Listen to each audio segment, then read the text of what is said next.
Super moist. No eggs. No ganache. And yes, no oven needed.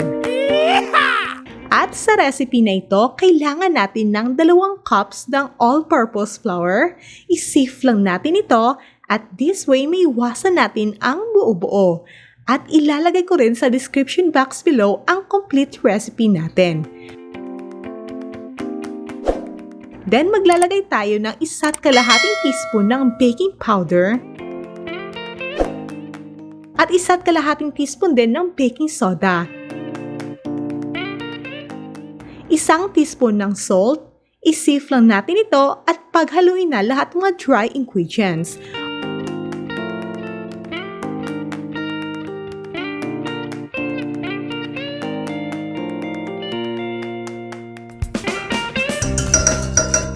Also, maglalagay tayo ng 2 cups ng ating brown sugar.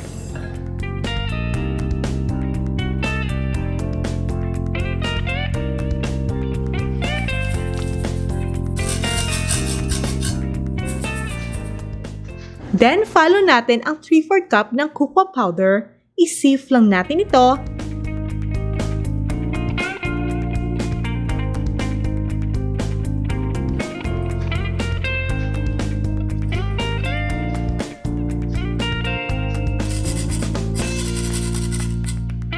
Then, mix all the dry ingredients.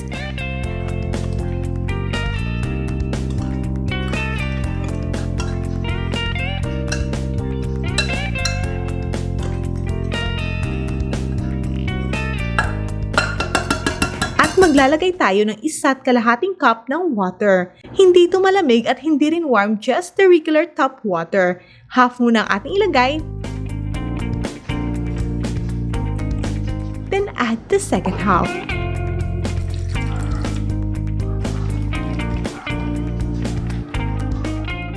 Then maglalagay na tayo ng 1/2 cup ng milk.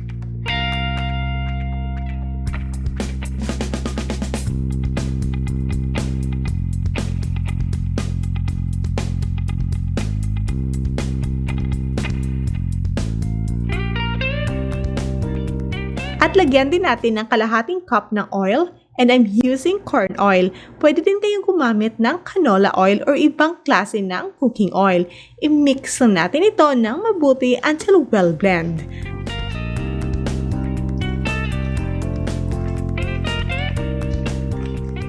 At idagdag na natin ang 1 teaspoon ng vinegar. White vinegar ang ating ginamit.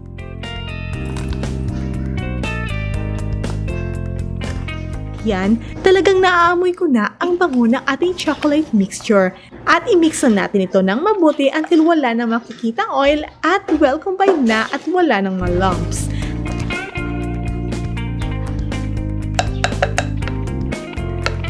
At ito guys, ilalagay na natin ito sa ating molder. And make sure na lagyan muna natin ito ng baking paper. Ang ginamit ko dito ay loaf pan. And of course, pwede kayong gumamit ng kahit anong molder na gusto nyo. Circle man or pwedeng lanera na pang negosyo. Tandaan, mas maliit na molder, mas madaling maluto.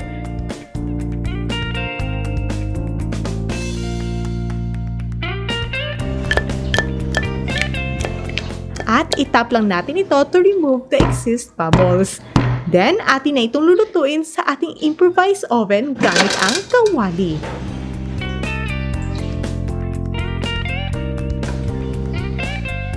Atin itong tatakpan at hayaang maluto for about 30 to 40 minutes. Yan na guys, at magtututpick test tayo. If it comes out clean, then luto na ang ating chocolate loaf cake. Then, let it cool muna bago natin ito tanggalin sa ating molder.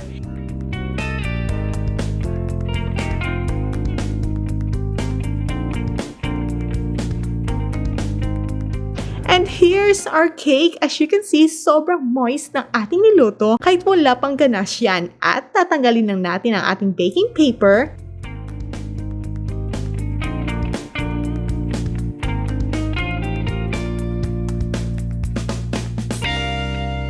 And for this recipe, talagang sobrang tipid dahil hindi na tayo naglagay pa ng eggs.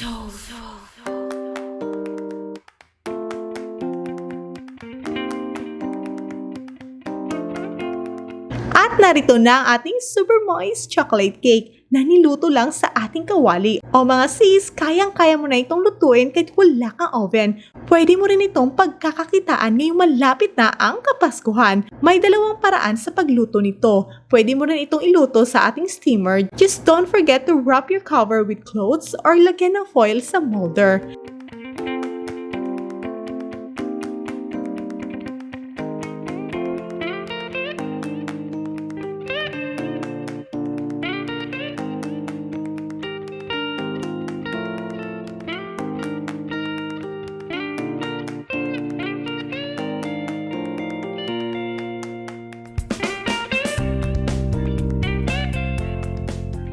Now, i-cut natin ito para ma-check kung gaano ito ka-moist.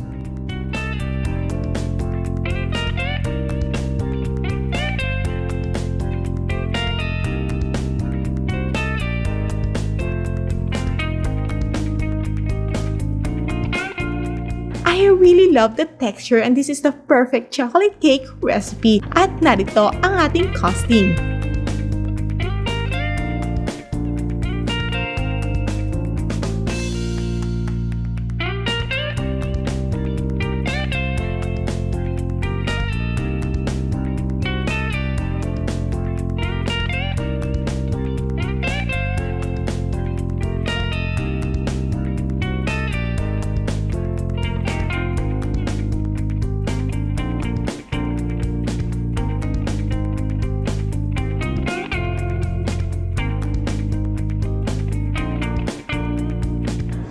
Now, let's have our taste test. Ito, parang hindi ko na nilagyan pa ng ganache. Talagang sobrang lambot niya. It's really perfect, guys.